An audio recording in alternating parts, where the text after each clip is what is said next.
नमस्कार, मैं सुदेश नैन और आप देख रहे हैं हरियाणा विशेष। कोख कब तक रोती रहेगी, लाडली कब तक बिलखती रहेगी, इंसानियत कब तक चिल्लाती रहेगी। एक रिपोर्ट के मुताबिक पिछले 20 साल में कोख में कत्ल का आंकड़ा 1 करोड़ पहुंच चुका है। देश भर में हर साल 7 लाख कन्याओं की कोख में ही हत्या कर दी जाती है। हरियाणा में भी कोख में कत्ले आम का सिलसिला जारी है। महान देश में हो रहा है ये महापाप, हिला देने वाला है। सवाल ये है कि क्या लड़कियों को जिंदगी जीने का अधिकार नहीं है? माँ, अभी तो भगवान ने मेरे हाथों पे किस्मत की लकीरें भी नहीं बनाई और उनसे पहले ही आप सबने मेरी तकदीर का फैसला सुना दिया।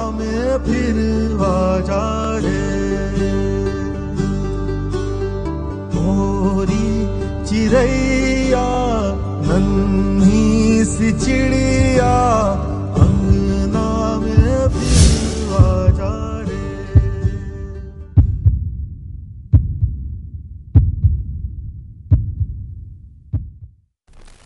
हम चर्चा करेंगे क्यों अजन्मी बेटियों को गर्भ में ही मार दिया जाता है। चर्चा में हमारे साथ स्टूडियो में मौजूद हैं डॉक्टर रेनू पहल मलिक और ये डिप्टी डायरेक्टर PNDT हरियाणा के। आपका बहुत बहुत स्वागत है डॉक्टर साहब। धन्यवाद मैडम। और काफी कोशिशें की गई, कई योजनाएं बनाई गई, लेकिन कोख में कत्ल थमने का नाम नहीं ले रहे हैं। खुद अगर गृह मंत्री, स्वास्थ्य मंत्री के गृह जिले में कई गांव ऐसे हैं जहां मां ही बेटियों को मौत की नींद सुलाने में लगी हुई है। मुझे लड़का ही चाहिए। माँ,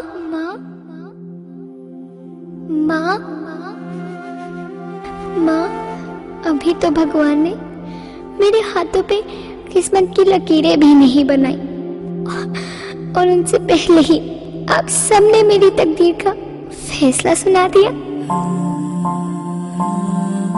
माँ, मुझे जी लेने दो।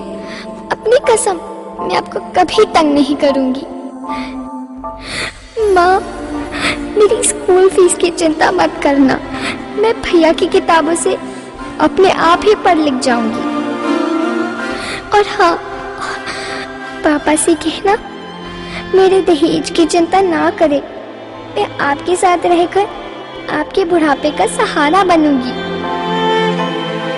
अगर फिर भी आपको लगता है कि मैं आप पर बोझ बनूंगी तो आप इस ऑपरेशन पर भी खर्चा मत करना। मैं ही भगवान जी से कह दूंगी कि मेरी माँ मेरा मरा मुंह देखे।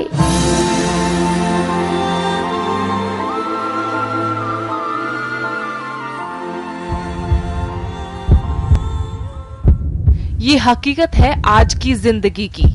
माँ, मुझे भी जीना है, मैं दुनिया देखना चाहती हूँ, मुझे भी हसीन जिंदगी पाने का हक है, लेकिन एक नन्ही सी जान की पुकार किसी को सुनाई नहीं देती। ओस की बूंदें पत्तों की गोद में आसमां से कूदे, अंगड़ाई ले फिर करवट बदल कर, नाजुक से मोती हंस दे फिसल कर, खो न जाए ये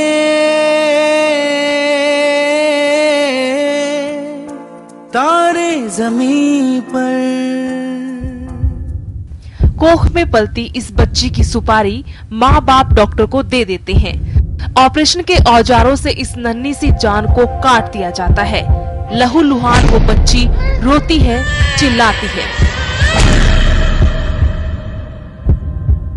लेकिन किसी को भी उसकी चीख नहीं सुनाई देती।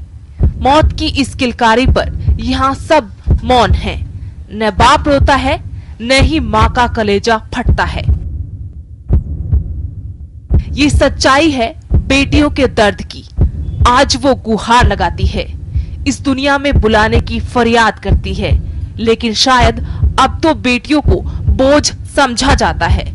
यह एक भी लाडली की किलकारी सुनने को नहीं मिली।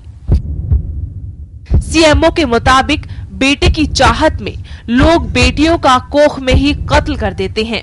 हमने माननीय उपायुक्त महोदय की अध्यक्षता में एक अपनी एक्शन प्लान बनाई है। उसके दिशा निर्देश हमें प्राप्त हो गए हैं और उस पर हम अपनी कार्रवाई अमल में लाने वाले हैं। सीएमओ के मुताबिक कन्या भ्रूण हत्या को रोकने के लिए एक्शन प्लान भी तैयार किया गया है और जल्द ही इसे अमल में लाया जाएगा। मेरा ये मानना है कि ये ऐसा इसलिए हो रहा है कि लड़की की अपेक्षा लड़के की ज़्यादा चाहत, एक धारणा के लड़का वंश चलाता है, लड़की वंश नहीं चलाती है, लड़की किसी और घर का वंश चलाती है, और प्रॉपर्टी, ये 3 मुख्य मुद्दे कारण मुझे यहाँ नजर आते हैं। प्रशासन के मुताबिक प्राइवेट अस्पतालों और क्लिनिक में लिंग परीक्षण और गर्भपात हो रहे हैं। जिले में इसका एक रैकेट चलाया जा रहा है जिस पर शिकंजा कसा जाएगा। इन्फॉर्मेशन है कि इलीगल अल्ट्रासाउंड मशीन काम कर रहे हैं, कुछ लोगों के इन्वॉल्वमेंट है, एक रैकेट काम कर रहे हैं जिले में। हम उनके खिलाफ कानूनी कार्रवाई करेंगे, इसमें कोई दो राय नहीं है। प्रशासन लाख दावे करे लेकिन कोख में कत्ल नहीं रुक रहा है। कोख के कातिल तो यही कह रहे हैं दल बना लो, बल बना लो, लेकिन वो सुधरेंगे नहीं। जिस देश में बेटियां बेटों से आगे निकल रही हैं, जहां लड़कियां देश का नाम रोशन कर रही हैं, उसी देश में लड़कियों को कोख में ही मार दिया जाता है।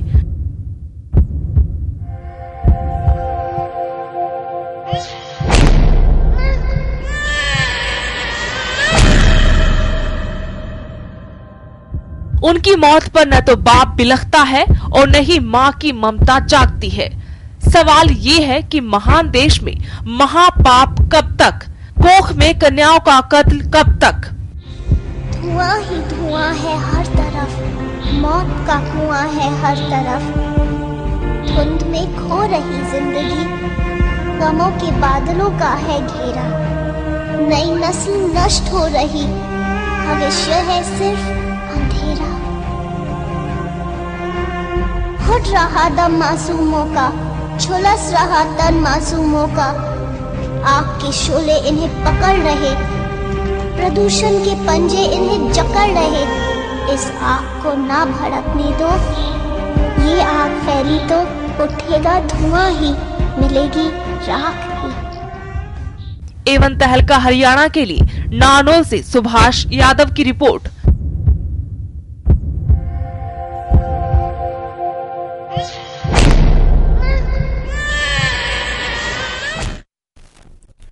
और हमारे इस खास कार्यक्रम में हम भी जानने की कोशिश करेंगे कि लाख कोशिशों के बावजूद अजन्मी बेटियों को आखिर क्यों मारा जा रहा है और ये जो धारणाएं हैं ये बदल क्यों नहीं रही हैं। इस तमाम चर्चा में हमारे साथ स्टूडियो में मौजूद हैं डॉक्टर रेणु पहल मलिक और साथ में हमारे साथ जुड़ी हुई हैं हमारे 2 विशेष मेहमान, डॉक्टर वीना रानी उपाध्यक्ष हैं हरियाणा महिला कांग्रेस की और साथ में सुनीता धारीवाल समाज सेविका है, समाज को जागरूक करने की कोशिशों में भी ये लगी हुई। आप दोनों का भी बहुत बहुत स्वागत है हमारे खास कार्यक्रम में।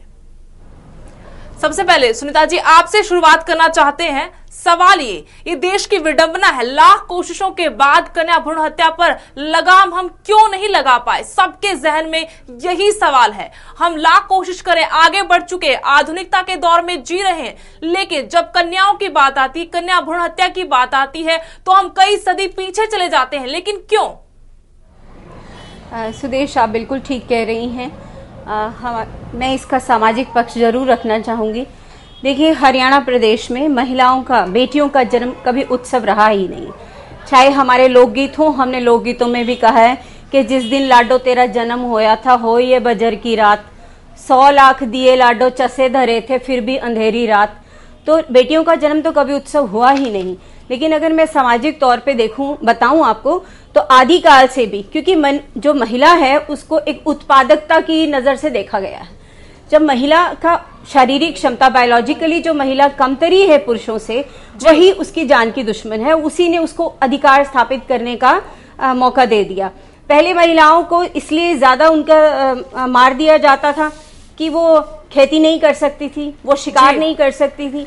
आदिकाल गुफाओं में क्योंकि मासिक धर्म की पीड़ा और फिर प्रसव और फिर गर्भावस्था, ये ऐसी चीजें थी जिसने उसकी उत्पादकता पर प्रश्न चिन्ह लगाया और उसकी उपयोगिता पर प्रश्न चिन्ह लगा दिया, जिसकी जरूरत समाज में नहीं समझी गई। उसके बाद दौर आया है जहां पर हम मध्य उसकी बात करें तो फिर बहुत बार होते हुए हमारे आक्रमण, जिसमें महिलाओं की सुरक्षा बहुत बड़ा मुद्दा हो गई। महिलाओं को योद्धा नहीं माना गया, महिलाओं को लाइबिलिटी मान लिया गया। सामंतवादी व्यवस्था जहां बेटियों को उठा करके ले जाया करते थे, जहां हमें हमेशा भय लगता था कि महिलाओं का जो जितना उत्पीड़न हो सकता है और महिलाओं को अपहरण हो जाते थे, और ना लंपट राजा भी ऐसे ही काम किया करते। एक वो समय था जब फिर आक्रमणकारियों से हम बचाते रहे, उसमें भी उनको मरने का ही एक बहुत बड़ा आसान ऑप्शन जो है वो उपलब्ध होता रहा। और आप देखिए कि ये ना कोई नई बात नहीं है कि बेटियों को मारा जा रहा है, लेकिन अब आधुनिक तकनीक है।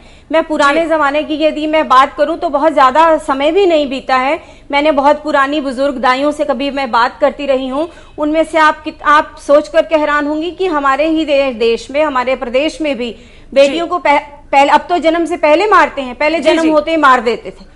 मारने के लिए देखिए क्या तरीके हैं। लड़की जैसे ही पैदा हुई उसी पर उसके मुंह में नमक ठूंस दिया अच्छी तरीके से, नाक में भी, ताकि वो मर जाए।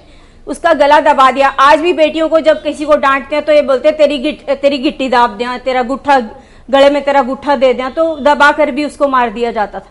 एक और काम करते थे पुराने समय में कि जब बेटियों को खाट के पाए के नीचे उसकी गर्दन रखी और उस पर बैठ गए, और इस तरीके से भी लड़कियों को मार दिया जाता था।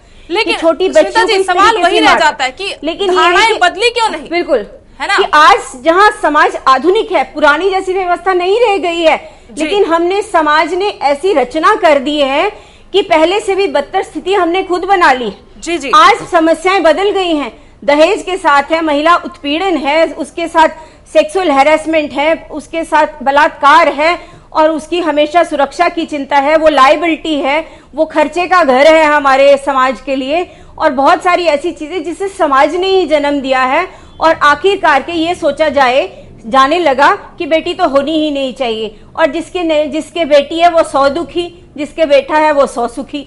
ऐसी बातें कर करके आज ये स्थिति आई है कि जिसे हमें खुद शर्मसार होना पड़ रहा है। हरियाणा की जो रेशो है और हरियाणा में जो हमारी बेटियों की जो हालत है, वो दिन प्रतिदिन जो समाज में जो ढांचा बना है, महिलाओं को जिस तरीके से टारगेट, इसमें सुदेश एक चीज और जरूर कहना चाहती हूँ कि बेटा कि हमारे समाज के अंदर क्या है, अगर हम जंगल का भी एक नियम देख लें कि जब शेर किसी को घात लगाकर शिकार करता है ना, तो वो झुंड का सबसे कमजोर जो जानवर होता है उस पर घात लगाता है, जो बीमार है, कमजोर है, और वो सबसे छोटा है।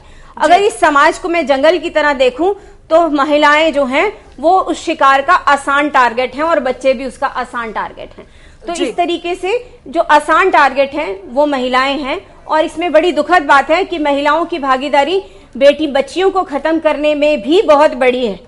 और जिस तरीके से मोबाइल वैन्स भी, आधुनिक तकनीक ने क्या किया है, अब तो मोबाइल वैन्स भी हैं, और ये काफी समय से हैं। और मैं बिल्कुल हमारे साथ डॉक्टर भी उपस्थित हैं, और हम अभी सुंदर जी, डॉक्टर वीना रानी उपाध्यक्ष हैं हरियाणा महिला कांग्रेस के, उनके पास चलते हैं। वीना जी, आपको क्या लगता है कि धारणाएं क्यों नहीं बदली तो बदलने की तो बात नहीं कर रही, यहाँ पर बढ़ती जा रही है समस्या जो है, और इसका जो परिणाम है उनके ऊपर भी हम बात करेंगे। देखो, ये जो लिंगानुपात है ये बड़ा चिंता का विषय है। ये चाहे तो स्वास्थ्य मंत्री के इलाके का हो या और किसी इलाके का, जी, लेकिन बड़ी चिंता का विषय है। इसके बारे में स्वास्थ्य मंत्री भी बड़े चिंतित हैं, और जब तक हम लोगों को अवेयरनेस नहीं करेंगे, जागरूकता नहीं लाएंगे, तब तक इसका समाधान, चाहे पीएनडीटी एक्ट बना लें या कुछ भी कर लें, इसका समाधान नहीं हो पाएगा। तब तक हम लोगों को जाके जागरूक नहीं करेंगे, लोगों की सोच नहीं बदलेंगे। और आज इस पुरुष प्रधान समाज में जो महिलाओं के साथ ऐसे अत्याचार किए जा रहे हैं, इनसे हमें पुरुषों की सोच को बदलना होगा। उन्हें बताना होगा कि किसी भी क्षेत्र में जाएं, महिलाएं पुरुषों से कम नहीं हैं। इसलिए जरूरी है कि लोगों में अवेयरनेस, जागरूकता लानी होगी हमें। लेकिन वीना जी, आपने कहा कि स्वास्थ्य मंत्री गृह जिले में ये आंकड़ा सामने आया है, ये पूरे प्रदेश की बात है, लेकिन जो आंकड़ा अभी हमारे पास है वो स्वास्थ्य मंत्री के गृह जिले से आया है, ये बात है। लेकिन आपने कहा कि वो चिंतित है, चिंतित तो सभी हैं हम, लेकिन चिंता पर उन्होंने किया क्या, ये जानना चाहते हैं आपसे। देखो, वो स्वास्थ्य मंत्री कोई एक अपने इलाके के मंत्री तो नहीं है, उन्होंने पूरा हरियाणा देखना होता है। पूरा हरियाणा में हम जान लेते हैं कि किया क्या उन्होंने। हाँ, तो वो एक्ट बना सकते हैं, सरकार तो एक्ट बना सकती है, लेकिन इम्प्लीमेंट करना तो हम आम आदमी को, समाज को मिलकर ही करना होता है। हम सभी की भागीदारी होगी तभी हम उसको अच्छी तरह से इम्प्लीमेंट कर सकते हैं। जी, लेकिन यहाँ पर फिर सवाल वही, और डॉक्टर रेणु हमारे साथ, रेणु पहल मलिक हमारे साथ बैठी हैं। डॉक्टर, आपको क्या लगता है कि क्या जरिया है कि इतनी आसानी से कन्या भ्रूण हत्याएं हो रही हैं? लाख कोशिश की सरकार ने, कानून ले आई, लेकिन उसके बावजूद धड़ल्ले से लिंग जांच भी चल रही है। कैसे लगाम लगे और क्या रास्ता है? देखिए, मैं आपको ये बताना चाहती हूँ, जैसे इन्होंने पहले भी बताया कि पुरुष प्रधान हमारा देश है और इसमें हमारा हरियाणा भी उसमें से एक आता है, जिसके अंदर ये माइंड सेट लोगों का है कि एक आदमी ही वंश चला सकता है, एक लड़का ही वंश चला सकता है।